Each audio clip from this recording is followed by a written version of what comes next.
الحمد للہ رب العالمین والصلاة والسلام علی سید الانبیاء والمرسلین اما بعد فاعوذ باللہ من الشیطان الرجیم بسم اللہ الرحمن الرحیم۔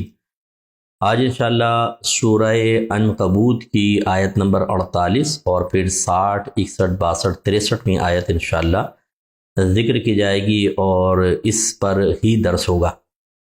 48ویں آیت میں اللہ تبارک و تعالی نے نبی کریم صلی اللہ علیہ وسلم کے ایک وصف کو ذکر فرمایا جو آپ کے حق میں خوبی تھی۔ اگر وہ کسی عام انسان کے اندر ہو تو ایک عیب ہے، لیکن نبی کریم صلی اللہ علیہ وسلم کے لیے خوبی تھی۔ وہ کیسے، وہ میں عرض کرتا ہوں۔ اللہ تعالیٰ فرماتا ہے کہ وَمَا كُنْتَ تَتْلُو مِنْ قَبْلِهِ مِنْ كِتَابٍ، اور آپ نے اس سے پہلے یعنی اعلان نبوت سے پہلے کوئی کتاب نہیں پڑھی تھی، آپ کسی کتاب کی تلاوت نہیں کرتے تھے۔ وَلَا تَخُطُّهُ بِيَمِينِكَ، اور نہ اپنے ہاتھ سے آپ لکھتے تھے۔ اِذًا لَارْتَابَ الْمُبْطِلُونَ، اس لیے تاکہ باطل اختیار کرنے والے شک میں مبتلا نہ ہو جائیں۔ یہاں باطل سے مراد یہود ہیں، جن کے پاس آسمانی کتابیں پہلے والی موجود تھیں اور جن میں یہ نشانی لکھی ہوئی تھی کہ وہ آخری نبی نہ تو کوئی کتاب پڑھیں گے نہ اپنے ہاتھ سے لکھیں گے۔ تو یہ دو جہت سے نبی کریم کی خوبی بنی۔ ایک تو یہ کہ اگر سرکار کسی کتاب کو پڑھتے یا لکھتے تو پھر یہود کو شک ہوتا کہ یہ وہ نبی نہیں ہیں، کہ جو آخری نبی جن کی نشانی ہماری کتابوں میں درج ہے یہ کوئی اور ہیں۔ تو ایک تو وہ پھر گمراہ ہوتے، اور دوسرا نبی کریم صلی اللہ علیہ وسلم نے 40 سال ابتدائی اپنی عمر کے ایسے گزارے کہ نہ کچھ لکھا، نہ کوئی کتاب پڑھی، نہ کوئی کتاب آپ کے ہاتھ میں نظر آئی، نہ آپ اہل کتاب کے پاس اٹھتے بیٹھتے تھے، نہ آپ نے کسی استاد سے کچھ پڑھا۔ تو یہ 40 سال آپ کے اس طرح گزرے لوگوں کے سامنے۔ اس کے بعد جب آپ نے قرآن بیان کیا تو انتہائی فصیح و بلیغ کلام تھا۔ تو ایک تو وہ 40 سال تک نبی کریم کو بولتے ہوئے تو کم از کم سن ہی رہے تھے، اور جب سرکار نے قرآن بیان کیا تو ان عربوں نے واضح طور پہ فرق محسوس کیا کہ پہلا والا کلام ہماری طرح کا تھا، لیکن اب جو 40ویں سال کے بعد یہ دوسرا کلام بیان کر رہے ہیں یہ کسی انسان کا کلام نہیں ہو سکتا۔ اور دوسرا ان کے لیے بھی، ان کے حق میں بھی یہ نبی کریم صلی اللہ علیہ وسلم کی نبوت کی ایک دلیل تھی کہ اگر تو رحمت کونین کسی کتاب کو پڑھتے، اہل کتاب کے پاس جاتے، کسی استاد کے پاس جاتے تو کہہ سکتے تھے کہ بھئی یہ اللہ کی طرف سے نہیں تو فلاں اہل کتاب یا فلاں کتاب کو پڑھ کر یا فلاں استاد کی تعلیم کو عام کر رہے ہیں، نبی نہیں ہو سکتے۔ جب اللہ نے 40 سال تک آپ کو ہر چیز سے دور رکھا اور اس کے بعد آپ نے ایک ایسا کلام بیان فرمایا جو عام لوگوں کے کلام سے ہٹ کر تھا، تو آپ کی یہ نبوت پر زبردست دلیل تھی۔ اب آپ بھی سمجھ گئے ہوں گے جو میں نے عرض کیا کہ یہ نبی کریم صلی اللہ علیہ وسلم کے لیے خوبی تھی، لیکن ہمارے لیے ایک عیب ہوگا۔ اگر کوئی شخص کوئی کتاب ہی نہ پڑھے، نہ اس کو لکھنا آئے، تو ہم اس کو اب شاید اپنی صاحبزادی بھی نہیں دیں گے، بیٹی بھی نہیں دیں گے کہ بھئی ایسے ان پڑھ کو ہم نہیں دیتے۔ لیکن میرے آقا صلی اللہ علیہ وسلم کی خوبی تھی۔ اب یہ گمان کوئی نہ کرے کہ خدا نخواستہ اگر سرکار نے کوئی کتاب نہیں پڑھی، لکھنا نہیں آتا تھا تو کیا آپ عام لوگوں کی مثل تھے؟ نہیں، آپ کو اللہ تبارک و تعالی نے براہ راست قرآن پڑھایا ہے، قرآن آپ کے سینہ اطہر میں اتارا ہے، اس کے مفاہیم، اس کے مطالب، اس کے اسرار، اس کے رموز، اس کے لطائف، اس کے نکات، اس کی تمام تر تفصیلات خود نبی کریم صلی اللہ علیہ وسلم کے لیے اللہ نے بیان فرمائی۔ ثم انا علینا بیانہ، پھر بے شک اس قرآن کا بیان ہمارے ذمہ کرم پر ہے۔ اور بیان اسے کہتے ہیں کہ جو کسی چیز کو کھول کر رکھ دیتا ہے، وضاحت کر دیتا ہے۔ گویا کہ قرآن بھی اللہ نے سینے میں اتارا اور پھر اس کی تفسیر، اس کی وضاحت بھی اپنے حبیب کو اللہ نے سکھائی۔ تو جتنے بڑے میرے آقا عالم ہیں پوری کائنات میں، اللہ کی بات نہیں کر رہا ہوں، مخلوق کی بات کر رہا ہوں، پوری کائنات میں کوئی آپ سے بڑھ کر عالم نہیں ہو سکتا، نہ جدید علوم میں نہ قدیم علوم میں۔ یہ اچھی طرح یاد رکھیں، یہ سارے جو آج سائنسدان ترقیاں کر رہے ہیں، ڈاکٹرز تحقیقات کر رہے ہیں، یہ سب علوم اللہ نے ان کو دیے ہیں، اور یہ اللہ نے قرآن میں سب بیان کیا ہے، کیونکہ ہر تر اور یابس کا بیان قرآن مجید میں ہے۔ لیکن یہ الگ بات ہے کہ وہ ظاہر ایک لکھا ہوا ہے اور پوری تفصیل وہاں پر نہیں۔ تفصیل اللہ نے اپنے حبیب کے سینہ اقدس میں اتار دی اور آپ کو علم سکھایا۔ تو بلا مبالغہ سرکار قیامت تک کے تمام لوگوں سے زیادہ علم رکھنے والے ہیں۔ یہ الگ بات ہے کہ چونکہ آپ کا منصب نبوت یہ تھا، اس کا تقاضا یہ تھا کہ آپ صرف ایک مخصوص پیغام دیں، اس سے زیادہ تفصیل میں نہ جائیں، کیونکہ اگر آپ زیادہ تفصیل میں چلے جاتے تو آپ کو پتہ تھا کہ میری مختصر ترین زندگی میں مجھے جتنا پیغام دینا ہے وہ پہنچانا ہے۔ اگر آپ دوسری طرف چلے جاتے تو وہ پیغام ہی نہ پہنچ پاتا، اور آپ نے لیکن ایسا قرآن دے دیا، ایسے اصول وضع فرمائے کہ انشاءاللہ قیامت تک کوئی ایسا مسئلہ نہیں ہے جو ان سے حل نہ ہو جائے۔ اس کے بعد اللہ تعالیٰ نے 60 نمبر آیت میں ارشاد فرمایا وَكَأَيٍّ مِّن دَابَّةٍ لَا تَحْمِلُ رِزْقَهَا اللَّهُ يَرْزُقُهَا وَإِيَّاكُمْ وَهُوَ السَّمِيعُ الْعَلِيمُ۔ ان آیات سے پہلے اللہ نے اپنے اوپر توکل کی تعلیم دی ہے، میں یہاں سے سٹارٹ کر رہا ہوں۔ اللہ تعالیٰ فرماتا ہے وَكَأَيٍّ مِّن دَابَّةٍ، اور کتنے ہی جاندار ایسے ہیں، جانور ایسے ہیں، لا تحمل رزقها، کہ وہ اپنا رزق اٹھا کر نہیں رکھتے ہیں۔ اللہ یرزقها وإیاکم، اللہ تعالیٰ انہیں بھی رزق دیتا ہے اور تمہیں بھی دیتا ہے۔ هو السمیع العلیم، وہ سننے والا ہے جو کچھ تم فریادیں کرتے ہو، وہ جاننے والا ہے جو کچھ تم اعمال کرتے ہو۔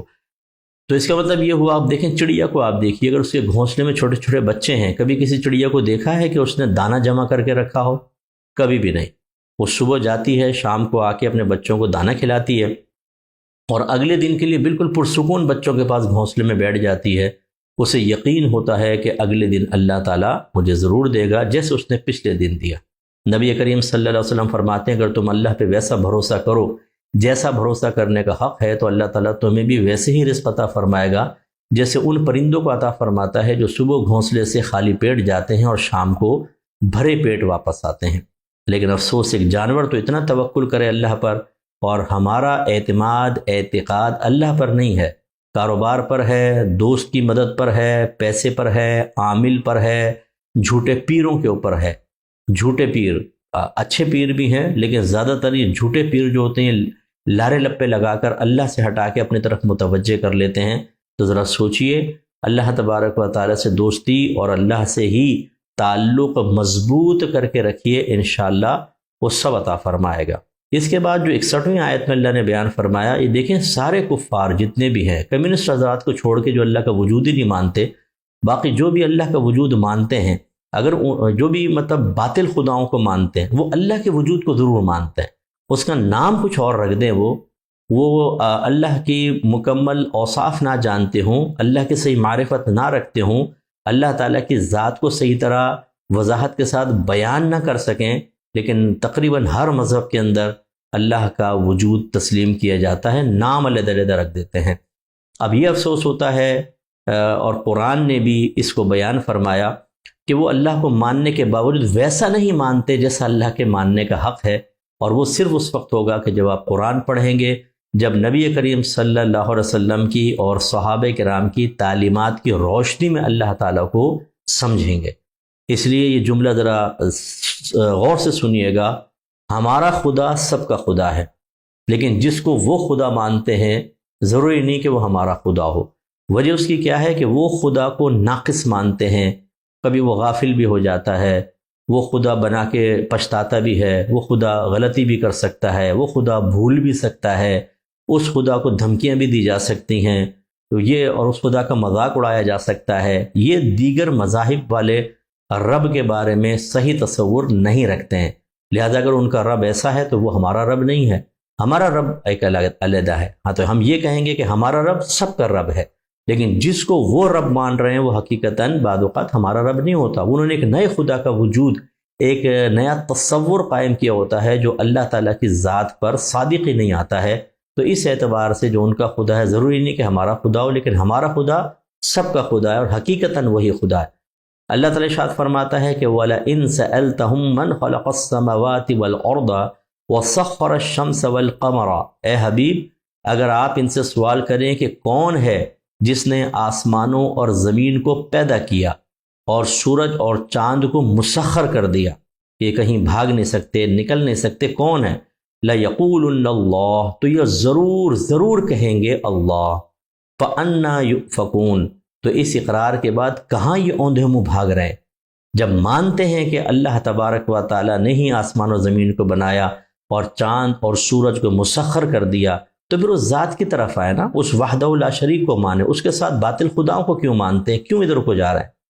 پھر اللہ تعالیٰ فرماتا ہے اللہ یبسط الرزق لمن یشاء من عبادہ ویقدر لہ، اللہ ہی ہے جو پھیلا دیتا ہے، کشادہ کر دیتا ہے اپنا رزق جس کے لیے، اپنے بندوں میں سے جس کے لیے وہ چاہے، اور جس کے لیے چاہے اس کو تنگ کر دیتا ہے۔ ان اللہ بکل شیء علیم، بے شک اللہ تعالیٰ ہر شے کو جانتا ہے۔ اس لیے یاد رکھیں کوشش کرنا ہمارا کام ہے، لیکن یہ عقیدہ رکھنا ہوگا کہ ہر ایک کا رزق اللہ کے ذمہ کرم پر ہے، اس کی زیادتی کمی اللہ تعالیٰ کے دست قدرت میں ہے۔ وَمَا مِن دَابَّةٍ فِي الْأَرْضِ إِلَّا عَلَى اللَّهِ رِزْقُهَا، زمین پہ چلنے والا کوئی جاندار ایسا نہیں جس کا رزق اللہ کے ذمہ کرم پر نہ ہو۔ لہذا بعض کہتے ہیں نہیں میں اپنی تقدیر خود لکھتا ہوں، میں نے اپنی تقدیر خود بنائی ہے، بھئی محنت کرو گے تو ملے گا، نہیں محنت کرو گے نہیں ملے گا۔ تو پاگلوں کو کیسے مل رہا ہے؟ بعض اوقات تو ان کو عام غریب لوگوں سے زیادہ اچھا کھانا مل رہا ہوتا ہے، انہیں غسل بھی دیا جا رہا ہے، نہلایا جا رہا ہے، ان کی گندگی صاف کی جا رہی ہے، ان کو کپڑے بدلائے جا رہے ہیں، ان کو کھانا کھلایا جا رہا ہے۔ وہ تو زیادہ ایک عام غریب سے زیادہ بعض اوقات عیش میں رہ رہے ہوتے ہیں، زیادہ سکون میں رہ رہے ہوتے ہیں۔ یہ اللہ تعالیٰ کا نظام ہے۔ ہاں کوشش کی طرف مجازی طور پہ منسوب کر سکتے ہیں کہ شاباش آپ نے محنت کی، اللہ نے اچھا نتیجہ دکھایا، لیکن اسے منسوب اللہ کی طرف ہی کرنا چاہیے۔ اور اللہ تعالیٰ ہر شے کو جانتا ہے۔ ہر شے کو جاننے کا مطلب ایک تو ہر شے کا علم ہے، اور پھر ہر وقت علم ہے۔ ایک تو ہوتا نا کہ ہم نے 50-60 لوگوں کو دیکھ لیا اور کچھ عرصے بعد پھر ہم بھول گئے کہ نام کیا تھے، کیا شکلیں تھیں، یا بدل گئی، کون کہاں چلا گیا۔ اللہ تعالیٰ کے ساتھ ایسا نہیں ہے، وہ ہر شے کا علم بھی رکھتا ہے اور ہر وقت رکھتا ہے۔ وہ اپنے علم اور قدرت کے اعتبار سے ہر شے کا احاطہ کیے ہوئے ہے، یعنی کوئی بھی شے اس کے علم سے باہر نہیں، بلکہ اس کا کمال یہ ہے کہ وہ حال بھی جانتا ہے اور فیوچر بھی جانتا ہے۔ جیسے کہتے ہیں نا کہ اللہ کا علم نہیں بدلتا، ہمارا علم بدلتا ہے۔ ہمارا علم کیسے بدلتا ہے؟ بچہ پیدا ہوتا ہے، ہم کہتے ہیں اس کی شکل فلاں پہ گئی ہے، تھوڑا بڑا ہوتا ہے کہتے ہیں نہیں فلاں پہ گئی ہے، پھر نہیں فلاں پہ، تو علم بدلتا جاتا ہے۔ لیکن اللہ تعالیٰ کو پتہ ہے کہ اس وقت اس کی شکل کس سے ملے گی، 2 سال بعد کس سے، 10 سال بعد کس سے ملے گی، اس کا علم نہیں بدلتا، اس لیے کہ اسے سب کچھ پہلے ہی معلوم ہے۔ پھر اللہ تعالیٰ فرماتا ہے وَلَئِن سَأَلْتَهُم مَّن نَّزَّلَ مِنَ السَّمَاءِ مَاءً فَأَحْيَا بِهِ الْأَرْضَ مِن بَعْدِ مَوْتِهَا، اے حبیب آپ ان سے سوال کریں کون ہے جو آسمان سے پانی کو نازل فرماتا ہے پھر اس نے اس کے ساتھ زمین کو زندہ کیا اس کے مردہ ہو جانے کے بعد۔ کبھی آپ نے ڈاکومنٹریز دیکھی ہو، افریقہ کی دکھاتے ہیں، زمینیں خشک ہو جاتی ہیں، بالکل تالاب سکڑ جاتے ہیں، جانور مرنا شروع ہو جاتے ہیں اور گھاس ختم ہو جاتی ہے، بھوکے پیاسے جانور اور ریت اڑنا شروع ہو جاتی ہے، پھر بادل آتے ہیں، زبردست قسم کی بارش ہوتی ہے اور یہ سبزہ اگ جاتا ہے۔ یہ زمین کے مردہ ہونے کے بعد کون ہے؟ حبیب ان سے پوچھیں کون زمین کو زندہ کرتا ہے؟ تو اللہ تعالیٰ پھر فرماتا ہے لَيَقُولُنَّ اللَّهُ، یہ ضرور کہیں گے اللہ تبارک و تعالیٰ۔ قُلِ الْحَمْدُ لِلَّهِ، تو پھر آپ کہیے کہ تمام خوبیاں اللہ کے لیے ثابت ہیں، بل اکثرهم لا يعقلون، بلکہ ان میں سے اکثر نہیں جانتے ہیں۔ تو لہٰذا اللہ تبارک و تعالیٰ نے جو بات بیان فرمائی اس کو ہمیں سمجھنا چاہیے اور اچھی طرح ذہن میں رکھنا چاہیے کہ اصل میں اس پوری کائنات کا پالنے والا، چلانے والا اللہ ہی ہے، اور کفار بھی اس کا اعتبار کرتے ہیں لیکن وہ مانتے نہیں ہیں۔ اس لیے میں آپ سب سے گزارش کرتا ہوں کہ اللہ کی معرفت حاصل کریں، اللہ کی قدرت کے دلائل پہ غور و تفکر کرتے رہا کریں، اس سے اللہ کی عظمت بڑھتی ہے، اللہ پہ یقین پختہ ہوتا ہے، شیطان کے وساوس کم سے کم ہوتے ہیں۔ جیسے بعض اوقات ہماری بہنیں کہہ دیتی ہیں بھائی ہمیں تو لگتا ہے اللہ میں بھول ہی گیا ہے، یہ اللہ کا کیسا انصاف ہے، اے اللہ تو ہمیں کیوں نہیں دے رہا، تیرے خزانوں میں کیا کمی آ گئی۔ معاذ اللہ ثم معاذ اللہ، چھوٹے ذہن ہوتے ہیں ہمارے، علم ہوتا نہیں ہے، معرفت الہی کبھی ہمارے گھروں میں دی ہی نہیں گئی۔ ناراض مت ہوئیے گا، لیکن جیسے اللہ تعالیٰ کے بارے میں سمجھانا چاہیے ہمارے گھر اس سے خالی ہیں۔ جتنے مجھے سن رہے ہیں میں آپ سے گزارش کرتا ہوں پچھلے پورے 6 مہینے میں باقاعدہ آپ کے گھر میں اللہ تعالیٰ کی ذات و صفات پر کتنا کلام ہوا ہے۔ بٹ اب اللہ ہمیں دیکھ رہا ہے بس اتنا، اللہ ایک ہے، اللہ تعالیٰ ہمیں رزق دیتا ہے، اللہ نے ہمیں پیدا کیا، بس یہ چھوٹی چھوٹی چیزیں ہمیں معلوم ہوتی ہیں اور اس سے زیادہ ہم جاننا بھی نہیں چاہتے، اور دن بھر میں ہم اللہ کی قدرت کے دلائل پر غور و تفکر بھی نہیں کرتے۔ میں نے آپ کو عرض کیا کہ زیادہ دور جانے کی حاجت نہیں، اپنے آپ پر غور کرتے رہا کریں۔ ہاتھ کیسے اللہ نے بنائے، ناخن کا دیکھیں کیا ورک ہے، ہمارے دانت کیسے اللہ نے بنائے، کہاں سے نکل کر آ جاتے ہیں، اور پوری زندگی اگر آپ حفاظت سے چلائیں تو پوری زندگی چلتے رہتے ہیں۔ کس میٹیریل سے اللہ نے ان کو بنایا، کیسے آ کے جم جاتے ہیں دانت اور آرام سے ہم کاٹ لیتے ہیں۔ ایک یعنی پری پلان ایک پورے جسم کو بنایا گیا ہے، اور ہر دور کے اعتبار سے اس کے اندر ہر چیز کی مدافعت کی صلاحیت اللہ تبارک و تعالی نے رکھی ہے۔ لہذا ہمیں اللہ کی معرفت حاصل کرنی چاہیے اور زیادہ سے زیادہ اپنے رب کی عظمت کو دل میں پیدا کرنا چاہیے، پھر انشاءاللہ وسوسے نہیں آئیں گے اور اعتقاد مضبوط رہے گا اور ہم اللہ کے قریب رہیں گے۔ الحمدللہ ہماری الفرقان اسکالرز اکیڈمی میں جو فرض علوم کورس کروائے جاتے ہیں اس میں ایک عقیدے کا کورس بھی ہوتا ہے۔ آپ علیحدہ بھی عقیدے کا کورس کر سکتے ہیں، اور فرض علوم کورس میں بھی باقاعدہ عقائد پڑھائے جاتے ہیں، اور اس میں اللہ تعالیٰ کی ذات و صفات پر بھی ماشاءاللہ کلام ہوتا ہے، ضروری کافی حد تک آپ علم سیکھ سکتے ہیں۔ اور اس کے علاوہ آپ جانتے ہیں کہ ہمارے الفرقان میں درس نظامی اسکالر کورس ہم کرواتے ہیں۔ عام جگہوں پر 8 سال کا اسکالر کورس ہے یا درس نظامی ہم نے 5 سال کا کیا ہے، اور بس اتنا کیا ہے کہ ہم نے بڑی کتابیں نکال دی ہیں، ان کی ابحاث ضروری نیچے ہم حل کر دیتے ہیں اور ان میں وقت نہیں لگاتے۔ مطلب اس پہ کبھی ڈیبیٹ ہو، میں تھوڑی سی بات کر دوں گا تو اس پہ ہزاروں اعتراضات کیے جا سکتے ہیں، لیکن میں اکثر یہ کہتا ہوں کہ اس پر ایک ڈیبیٹ ہونی چاہیے کہ اب ہمارے دارالعلوم کے سلیبس میں بھی ایک تبدیلی ضروری ہے۔ میں نے اس کی تاریخ پڑھی تو 25 سال کا درس نظامی پہلے رکھا، پھر 18 سال پہ آیا، پھر 12 سال پر آیا، اب 8 سال پر۔ تو 25 سے 8 سال پر کون لے کر آیا تھا؟ علماء تو لائے تھے، اور کیوں لے کر آئے تھے؟ یقیناً انہوں نے غور کیا، کچھ مضامین اضافی ہیں، موجودہ دور کے تقاضے کے اعتبار سے ان کو نکالنا چاہیے۔ بس ہم نے یہ کیا، 5 سال کا درس نظامی اور 1 سال کا مفتی کورس ہمارے یہاں ہوتا ہے۔ عید کے بعد ارادہ ہے کہ انشاءاللہ آن لائن بھی اس کو سٹارٹ کریں گے۔ اور اس کے علاوہ ہماری الفرقان میں اگر آپ مارننگ شفٹ میں آنا چاہیں تو 4 گھنٹے کلاسز ہوتی ہیں، ایوننگ شفٹ میں کلاسز ہوتی ہیں 2 گھنٹے کی، لیکن فزیکلی ہوتی ہیں، سنڈے کورس بھی ہوتا ہے۔ اور یہ میری کتابوں کا میں تعارف اکثر پیش کرتے رہتا ہوں، یہ ضرور کتابیں لیجئے، اصلاح امت کے لیے بہترین کتابیں ہیں، ذہن سازی کے لیے اور تربیت کی صلاحیت کی بیداری کے لیے ان کو ضرور آپ پڑھیے۔ اور اس کے علاوہ الفرقان اسکالرز اکیڈمی کی ایک تھوڑی بڑی جگہ ہم نے لی ہے، اور اس میں ہمارا عید کے بعد اکیڈمی تعمیر کرنے کا ارادہ ہے، اور وہ جب ہمارا ایک مرکز تعمیر ہوگا تو انشاءاللہ وہ بنیاد ہوگی پھر دیگر سٹیز کے اندر مراکز قائم کرنے کے، کیونکہ وہاں سے پھر انشاءاللہ جو بچے پڑھیں گے ہم ان کو پاکستان بلکہ باہر کے ملکوں کے اندر بھی مختلف جگہوں پر اکیڈمیز قائم کر دیں گے، اور وہ پھر انشاءاللہ علم کی ترویج و ترقی کے لیے کام کریں گے۔ آپ بھی اس کار خیر میں، اس جہالت کے خلاف جہاد میں ہمارے قافلے میں شریک ہو جائیں۔ دیکھیں، نہ میری کوئی تنظیم ہے، نہ میرا کوئی آستانہ ہے، اور نہ میں کوئی دم چھلا بناتا ہوں، مجھے کوئی اس کی پرواہ نہیں ہوتی کون میرے ساتھ ہے کون نہیں۔ میں تاحیات دین کی خدمت کا جذبہ رکھتا ہوں، اور اللہ نے میرے لیے اس کام کو بہت آسان کیا ہے۔ میں اپنی گاڑی بھی خود چلاتا ہوں، بعض اوقات بیان کرنے جاتا ہوں اکیلا چلے جاتا ہوں، حالانکہ بہت مشکل ہوتا ہے۔ جو مشہور لوگ ہوتے ہیں وہ 4-5 بچے جھمورے ان کے ساتھ ہوتے ہیں، ورنہ اکیلے تو ہمت ہی نہیں کر سکتے۔ جو پیر صاحبان ہیں ناراض مت ہوں، کبھی اکیلے بھی نکل کر دیکھیں، کوئی بھی مرید ساتھ نہ ہو، اکیلے جائیں، آپ خود ہی ڈرائیو کر کے کہیں بیان کرنے جا کر دیکھیں آپ کا نفس تیار ہوتا ہے کہ نہیں ہوتا۔